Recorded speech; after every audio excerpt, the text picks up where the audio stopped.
Hello दोस्तों, welcome to unique series. मैं हूं अनुपम।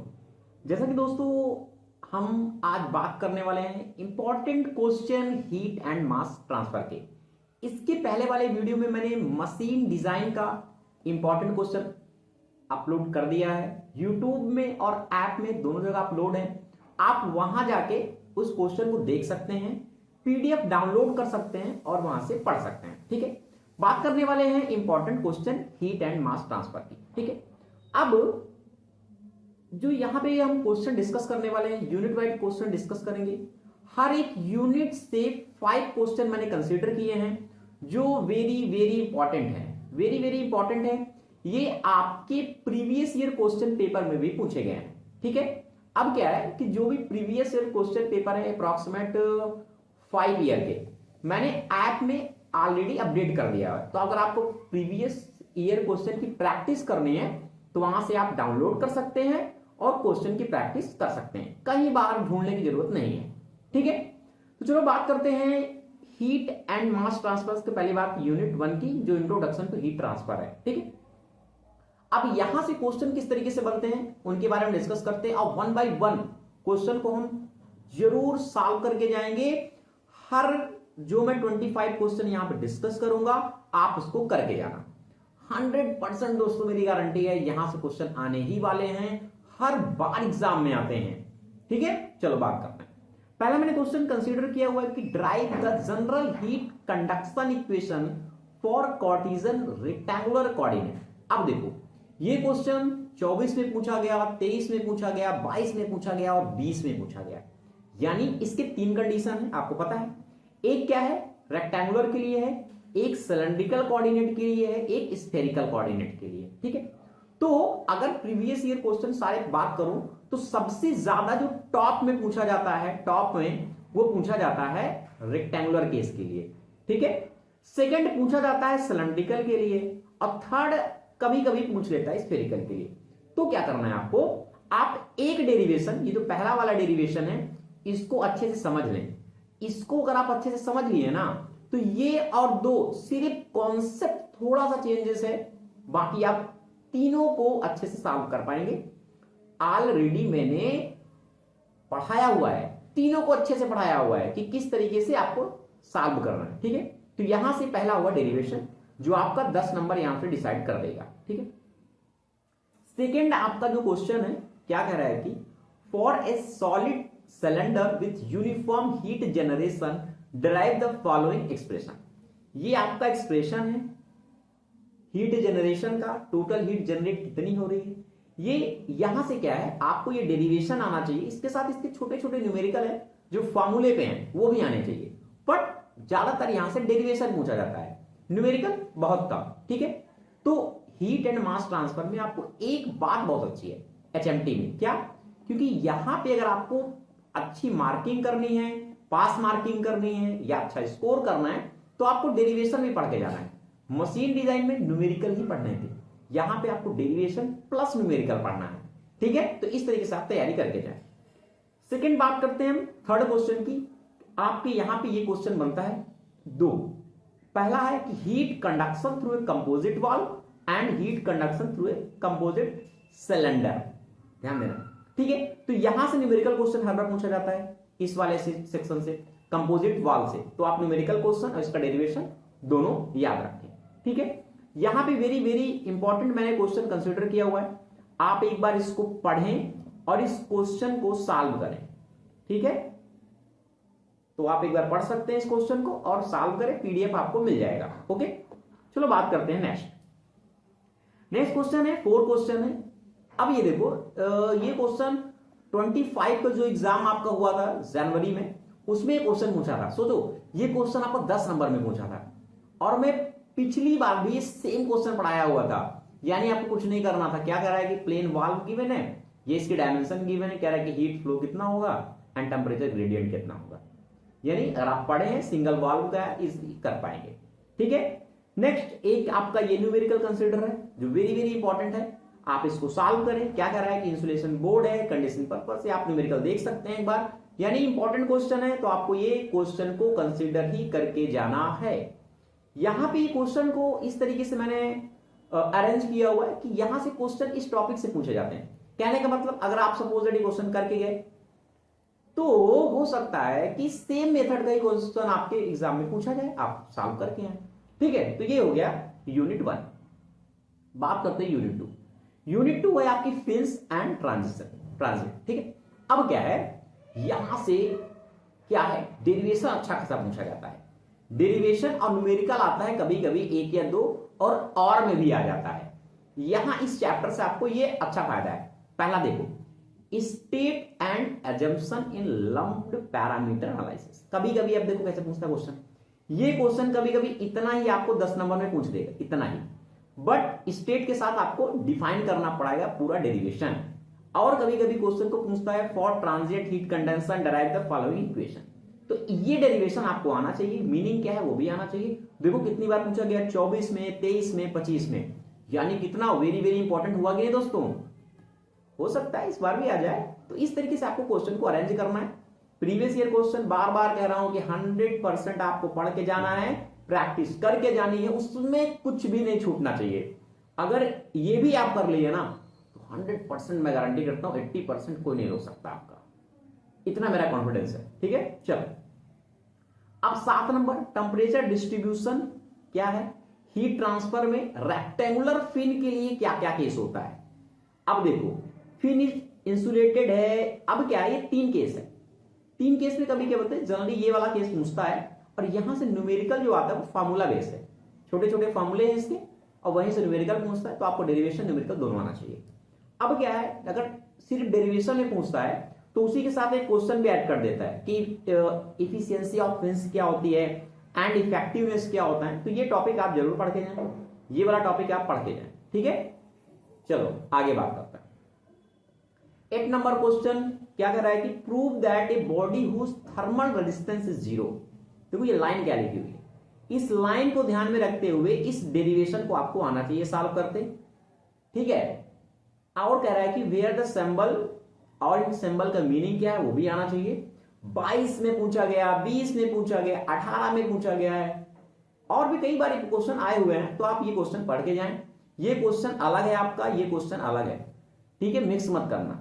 ठीक है, नेक्स्ट, और इसी में कभी कभी इस तरीके से पूछता है ये वाला कि explain significance of Biot number in lump parameter analysis and steady state heat transfer. तो आप दोनों क्वेश्चन को समझ के जाएंगे। ओके, चलो अब देखो ये जो 9 वाला क्वेश्चन है। अब क्या है, यहां पे 2 चीजें पूछी जाती है, एक आपका थ्योरी, और थ्योरी नहीं तो न्यूमेरिकल। जो थर्मोमीटर वेल है, ठीक है, आपको ये पढ़ के जाना है। इसका कॉन्सेप्ट यानी थ्योरी, न्यूमेरिकल का जो डेरिवेशन है छोटा सा, ये जो कहता है एरर इन टेम्परेचर मेजरमेंट में क्या किस तरीके से निकलता है, वो पढ़ के जाना है। अगर आपको डेरिवेशन आ गया ना तो ये जो न्यूमेरिकल मैंने लिखा है वो आप सॉल्व करके पाएंगे। तो यहां से 2 फायदे हैं, एक अगर आप डेरिवेशन आ गया 10 नंबर तो यहां से फिक्स, न्यूमेरिकल भी आया तो भी आप कर पाएंगे। तो डेरिवेशन फर्स्ट इंपॉर्टेंट है, तभी आप न्यूमेरिकल तक पहुंच पाएंगे जब कॉन्सेप्ट आपका क्लियर होगा। ठीक है, चलो अब ये क्वेश्चन को बचने के लिए, ये थोड़ा क्वेश्चन इधर उधर हो जाता है बच्चों से, तो क्या कह रहा है कि हेसलर चार्ट न्यूमेरिकल आपको पढ़ के जाना है एंड लंप सिस्टम न्यूमेरिकल पढ़ के जाना है। ये एक न्यूमेरिकल मैंने यहां पे दिया हुआ है जो वेरी वेरी इंपॉर्टेंट है। एक क्वेश्चन को आप सॉल्व कर ले, ये क्वेश्चन मैंने सॉल्व करके भी बताया हुआ है न्यूमेरिकल सेशन में। अब क्या है, इस वाले टॉपिक से न्यूमेरिकल अक्सर एक न्यूमेरिकल पूछता है। अगर आप नहीं कर पा रहे हैं तो क्या क्या करना है आपको, ये जो और क्वेश्चन मैंने बताया ना इनको पढ़ के जाना, तब इस क्वेश्चन से आप बच पाएंगे। नहीं तो किसी सेक्शन में क्या किया, इस क्वेश्चन को डाल दिया और दूसरे किसी टॉपिक का न्यूमेरिकल डाल दिया, तब आप फंस जाएंगे। तो इसीलिए आप इसको पढ़ के जाएंगे तो और में बच जाएंगे। ठीक है, पढ़े पर देखना जरूर है क्योंकि बिल्कुल इजी है, फॉर्मूले बेस्ड क्वेश्चन आते हैं। ठीक है, चलो बात करते हैं नेक्स्ट। ये सेम इसी का क्वेश्चन है, ये जो मैंने हेसलर चार्ट न्यूमेरिकल लिखा है लंप सिस्टम के, 2 क्वेश्चन मैंने कंसीडर किए हुए यहाँ पे। एक क्वेश्चन ये है, एक क्वेश्चन ये है। दोनों क्वेश्चन की आप एक बार प्रैक्टिस जरूर करें। ओके, चलो बात करते हैं नेक्स्ट। नेक्स्ट जो यूनिट 3 है वो है फोर्स एंड नेचुरल कन्वेक्शन। ठीक है, अब यहां पे क्या है, यहां पे अच्छा खासा, यहां पे भी एक आपको अच्छा मिलता है डेरिवेशन का। ठीक है। एचएमटी में एक चीज बहुत अच्छी है, क्या है, आपको डेरिवेशन अच्छा आना चाहिए। अगर आप न्यूमेरिकल मान लिया नहीं कर पा रहे हैं, सपोज दैट मैंने मान लिया बिल्कुल बच्चा कमजोर है, उससे नहीं आ रहा कुछ, तो न्यूमेरिकल डेरिवेशन तो आना चाहिए ना। अगर न्यूमेरिकल डेरिवेशन आ रहा है ना, तो भी मैं 100% गारंटी दे सकता हूं कहीं से बैक नहीं लगने वाली, वो 60% स्कोर कर लेगा ओनली थ्योरी और न्यूमेरिकल से, अरे सॉरी डेरिवेशन से। न्यूमेरिकल अगर उसने टच नहीं किया, क्योंकि हर एक सेक्शन के न्यूमेरिकल 3 से 4 बनते हैं, अगर उसे छोड़ भी देगा तो 60% कवर कर पाएगा। बचे 40% उनके लिए है जो 80% स्कोर करना चाहते हैं अच्छा खासा, जो सब पढ़ के जाएंगे। ठीक है, चलो आपको पढ़ना क्या है, एक्सप्लेन रेनॉल्ड एनालॉजी क्या है, कोलबर्न एनालॉजी क्या है। सेम क्वेश्चन मैंने पढ़ाया हुआ है, ये क्वेश्चन कभी कभी अलग से पूछ लेता है और इसी में ये ऐड कर देता है। ठीक है, तो ये क्वेश्चन आपको पढ़ के जाना है। ठीक है, ये क्वेश्चन ओके 2024 में पूछा भी गया है। नेक्स्ट इसमें यहां पे थोड़ा सा डिफरेंस है, अलग से मैंने ऐड किया हुआ है कि डिफरेंट बिटवीन लामिनार क्या है, टर्बुलेंट फ्लो क्या है, हीट ट्रांसफर नेचुरल कन्वेक्शन की कंडीशन में, या इसी को एक और क्वेश्चन इसी में आता है, यानी ये क्वेश्चन अलग है, ये क्वेश्चन अलग है, पूछता क्या, explain analog between momentum and heat transfer in turbulent flow over a flat surface. ये डेरिवेशन आपको अच्छे से आना चाहिए। ठीक है, अब आते हैं 12 नंबर क्वेश्चन। 12 नंबर क्वेश्चन कह रहे हैं explain the following dimensional list number है। इनको आपको क्या है ना, करके दिखाना पड़ता है। ये जो है ना आपको करके दिखाना है, ये बिल्कुल इजी होता है। आप एक किसी को सॉल्व कर लें, चाहे नसल्ट को सॉल्व कर लें, चाहे ग्रॉस नंबर को, चाहे पेनल्ट नंबर को, चाहे स्टैनन को, एक को सॉल्व कर लें, बाकी आपको फार्मूला सिर्फ याद कर लो, सब कर लोगे।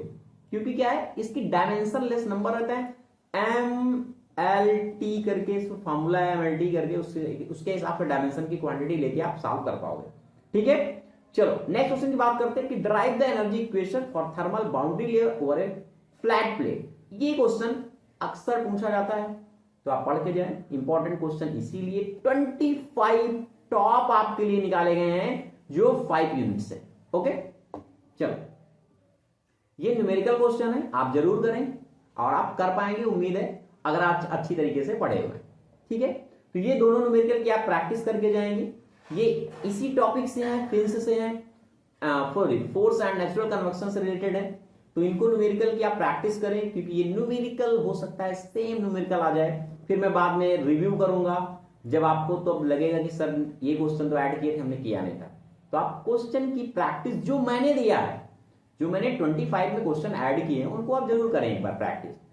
अगर हो सकता है कुछ क्वेश्चन आपको ना मिले, ना मिलने का मतलब क्या है, सारे क्वेश्चन जरूरी नहीं है कि मैंने पढ़ाए हो, मोस्टली क्वेश्चन मैंने पढ़ाए हुए हैं ऑलरेडी न्यूमेरिकल। जो इंपॉर्टेंट क्वेश्चन है पहले ही मैं जब पढ़ाता हूं तो ऐड कर देता हूं। फिलहाल अगर कोई क्वेश्चन नहीं मिलता है तो आप बुक की हेल्प ले सकते हैं। ठीक है, तो आप उनको सॉल्व जरूर करें।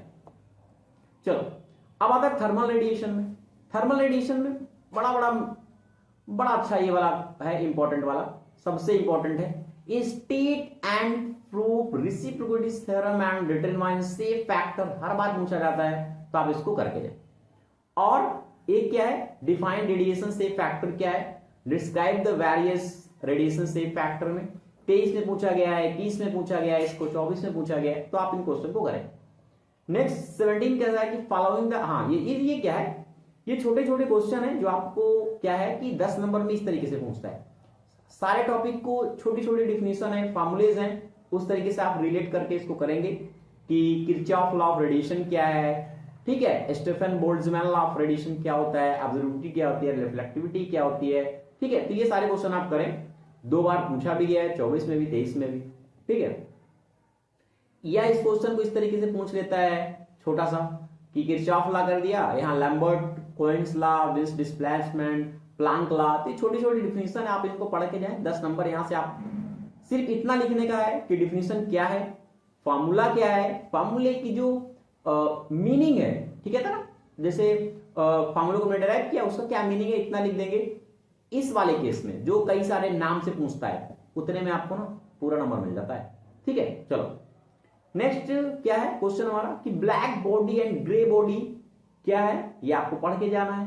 ठीक है, एंड ये इमिसिविटी क्या है, ठीक है, तो ये पढ़ के जाना है आपको। रेडियोसिविटी एंड रेडिएशन, ये क्या है, शॉर्ट नंबर में पूछता है, सपोज दैट 5 नंबर का ये आ गया, 5 नंबर का ये आ गया, तो छोटा छोटा टॉपिक है, इसमें पूछा जाता है यहां से। और क्योंकि जो यूनिट 4 है ना, ये भी इसी तरीके से है, यहां से न्यूमेरिकल दो जगह से पूछे जाते हैं। देखो, एक तो यहां से आ जाता है ये what do you mean by radiation shield, ठीक है। तो यहां से ये डेरिवेशन जो मैंने लिखा है इसको आप देखें एक बार, और यहां से न्यूमेरिकल पूछा जाता है। ये रेडिएशन शील्ड से बिल्कुल फॉर्मूले पे रखना है, कुछ नहीं, निकल जाता है इजीली, ठीक है। और कभी कभी न्यूमेरिकल जो है आपका जो सेफ फैक्टर है वो पूछ लेता है। सेफ फैक्टर का न्यूमेरिकल हो सकता है थोड़ा सा आपको इजी ना लगे, क्योंकि यहां पे आपको दिखाना पड़ता है, जैसे कह रहा है कि ना सेफ फैक्टर F34, ठीक है, आपको दिखाना पड़ेगा। तो ये न्यूमेरिकल आप अगर आप 2 बार प्रैक्टिस करेंगे तो इसको भी आप कर पाएंगे। बट ये जो न्यूमेरिकल है, डेरिवेशन है, ये दोनों बहुत इजी है, ये वाला पूरा टॉपिक।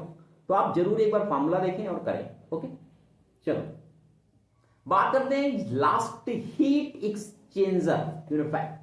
हीट एक्सचेंजर में वेरी वेरी इंपॉर्टेंट पहला हमारा है, इसमें आपको पढ़ना है Fick's law of mass diffusion में and filmwise and dropwise condensation क्या होता है, इनका डिफरेंट, ठीक है, डिफरेंस पूछा जाता है। देखो यहां पे मैकेनिज्म पूछ लिया, film wise and drop wise, बहुत ही डिटेल से मैंने पढ़ाया हुआ है इसको, ठीक है, कि कैसे विजुअलाइजेशन से बताया हुआ है कि फिल्म वाइज में क्या डिफरेंस होते हैं, ड्रॉप वाइज में क्या होते हैं, किस तरीके से बनते हैं, तो आप जरूर पढ़ें एक बार, ठीक है। अब क्या है कि ये जो सारे टॉपिक हैं मैं आपको यूट्यूब पे लिंक दे दूंगा ऐप में, तो जो क्लासेस लेना चाहते हैं प्रॉपर वे में तो उनके लिए वहां पे है, आप एक बार इनरोल करके वहां पे क्लास ले सकते हैं, पूरे सारे टॉपिक पढ़ाए गए हैं अच्छी तरीके से, ठीक है। अब देखो ये वाली यूनिट थोड़ी बच्चों को कठिन लगती है, क्योंकि यहाँ पे जो डेरिवेशन है थोड़ा सा लेंदी लगता है, बट आप प्रैक्टिस करेंगे तो बिल्कुल स्टेप वाइज चलेंगे तो सारी चीजें इजी होंगी। जैसे पूछता है कि LMTD for parallel flow heat exchanger के लिए न्यूमेरिकल पूछता है यहां से, सॉरी डेरिवेशन प्लस न्यूमेरिकल। जैसे ये क्या है, डेरिवेशन का पार्ट मैंने ऐड किया हुआ है, ठीक है। अब ये इसका न्यूमेरिकल है, अगर ये आपको आ रहा है ना डेरिवेशन, तब न्यूमेरिकल बिल्कुल इजी है। प्रैक्टिस भी मैंने कराई, अच्छी खासी कराई है, ठीक है। तो ये 2 क्वेश्चन हो गए, आप इनको पढ़ के जाएं। फिर यहां से एक बड़ा अच्छा जो टॉपिक निकल के आता है, ड्रा द बॉइलिंग करो also name rhythm of the cooling boiling, यानी जो उसका डायग्राम पूरा बनता है उसको आपको एक एक पॉइंट को बताना है कि किसका क्या मीनिंग है, ठीक है, बॉइलिंग कर्व का, ठीक है। तो ये आप पढ़ के जाएंगे। ये न्यूमेरिकल है, काउंटर फ्लो हीट एक्सचेंजर से है, बिल्कुल इजी है, ठीक है, आप पढ़ के जाएंगे। अब ये लास्ट जो 2 क्वेश्चन है हमारे, जो मैंने पहले भी शायद ऐड कर दिया है ऑलरेडी, कि मैकेनिज्म क्या है film wise and dropwise condensation की, बहुत ही अच्छा है। इसको आप दोनों तरीके से पढ़ें, एक डिफरेंस पढ़ें और एक अलग अलग पढ़ें, यानी तभी आप एग्जाम में अच्छा लिख पाएंगे। क्योंकि ये क्या है, कभी कभी क्या है 2 नंबर में भी आपको हेल्प मिल जाती है इसको, और 10 नंबर में मिल जाती है, ठीक है। चलो एंड लास्ट जो क्वेश्चन था, डिफाइन पूल बॉइलिंग, जो मैंने अभी इसमें भी ऐड किया हुआ है यहाँ पे, क्योंकि कभी कभी क्या है ना और में इस तरीके से पूछता है, जैसे ये क्या है बिल्कुल इजी क्वेश्चन है, तो 10 नंबर में दोनों को ऐड कर दिया, ठीक है। बट अगर अलग से पूछेगा तो इस तरीके से पूछेगा, कहां गया ये, define the pooling also pooling the curve help with the diagram, अलग से भी पूछ सकता है। और ये 2 क्वेश्चन मैंने और ऐड किए हुए हैं लास्ट में, क्योंकि कभी कभी बाई चांस ये भी पूछा गया है। Explain the effectiveness by NTU method for parallel flow के लिए, एंड लास्ट है different between LDU and LMTD method में क्या डिफरेंस है, क्या इसकी एप्लीकेबिलिटी भी है एंड एडवांटेज है, ये भी मैंने बताया हुआ है। और दोनों को डेरिवेट करके बताया हुआ है कि क्या मीनिंग है, क्यों हम यूज करते हैं, ठीक है, क्यों हम एलएमटीडी में यूज करते हैं, कि क्यों हम एनटीयू मेथड में यूज करते हैं, दोनों को मैंने बहुत ही अच्छी तरीके से बताया हुआ है। तो ये रहे दोस्तों टॉप 25 क्वेश्चन जो आप जरूर पढ़ के जाएंगे। इसके बाद हम इंडस्ट्रियल इंजीनियरिंग के लिए डिस्कस करेंगे इंपॉर्टेंट क्वेश्चन। Thank you.